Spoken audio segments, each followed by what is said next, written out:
Daily Brad Devotions. Today's reflection with Pastor Jeff Eliscopides.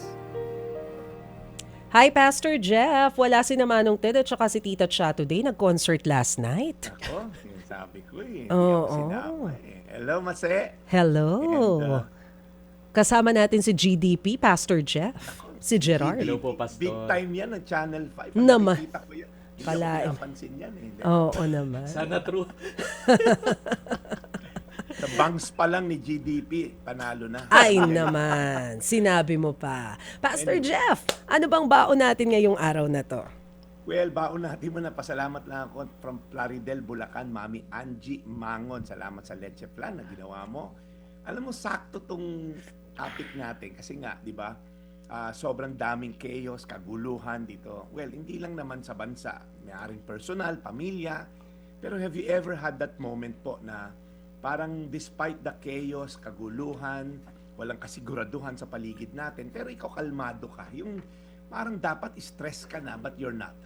Alam niyo po, maraming tao, iniisip minsan, yung peace is the absence of the storm. Magkakaroon ka ng kapayapaan kung walang bagyo. But God offers peace na kahit po sa gitna ng bagyo, kahit sa gitna ng unos, ng kalamidad, ng chaos, meron ka pong peace. Sabi po sa Filipos 4:7, at ang kapayapaang mula sa Diyos, na higit sa anumang pangunawa, ang siyang mag-iingat sa inyong mga puso at pag-iisip sa pamamagitan ni Kristo.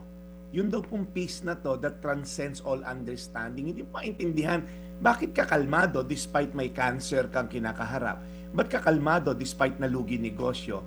Alam niyo po, we live in a world na marami talaga, very fragile po yung peace, ano? Pero itong ino-offer po ni Lord galing sa Kanya. Okay, God's peace is not the absence po ng problema, but God's peace is the presence po niya sa gitna ng problema. So very short lang po, God's peace is supernatural. Hindi raw po maaarok ng utak at isipan. Hindi po siya parang 1 + 1 = 2. Hindi po siya ganon.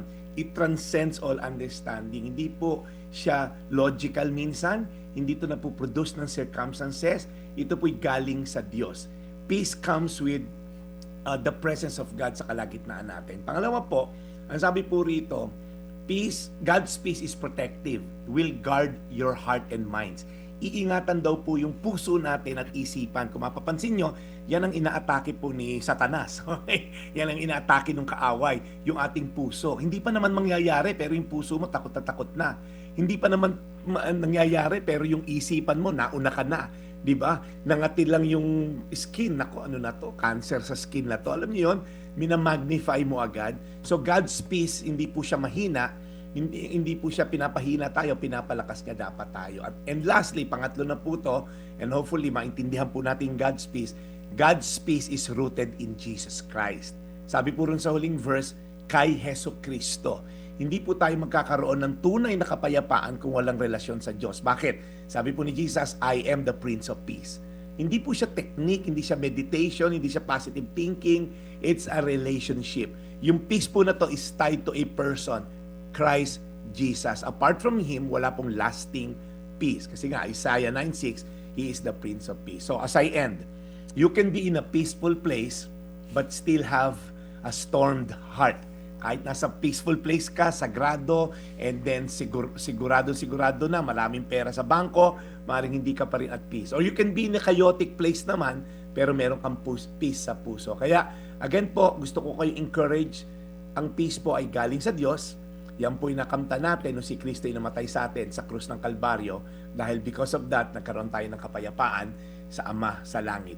Filipos 4:7, at ang kapayapaang mula sa Diyos, na higit sa anumang pangunawa, ang siyang mag-iingat sa inyong mga puso at pag-iisip sa pamamagitan ni Kristo Jesus. Tayo manalangin, Panginoon, salamat po sa iyong kapayapaan na hindi nadadala ng absence ng trouble.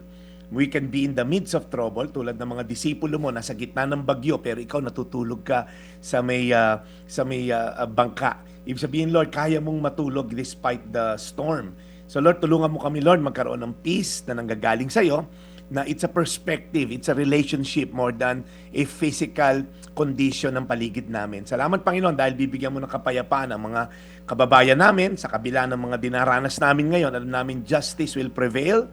One day, Lord God, makikita namin yung hustisya mo ay mangingibabaw dito sa bansa namin. Salamat Panginoon sa iyong kabutihan sa pangalan ni Jesus. Amen. Amen. Ang ganda nun.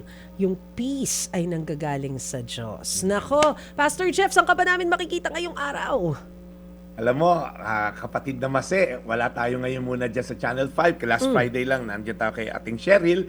Sasagot kita. Pero araw-araw naman po, mapapanood nyo sa pastorjeff.ph na Facebook, pastorjeff.tiktok, YouTube, Spotify. Madali lang ako hanapin. Pastor Jeff lang po. Mahagilap nyo agad ako. At mamaya, meron lang po akong meeting. Kasama ko yung mga taga East Coast naman. Nasa Amerika, meron kaming Bible study. So, magkita-kita tayo mamaya.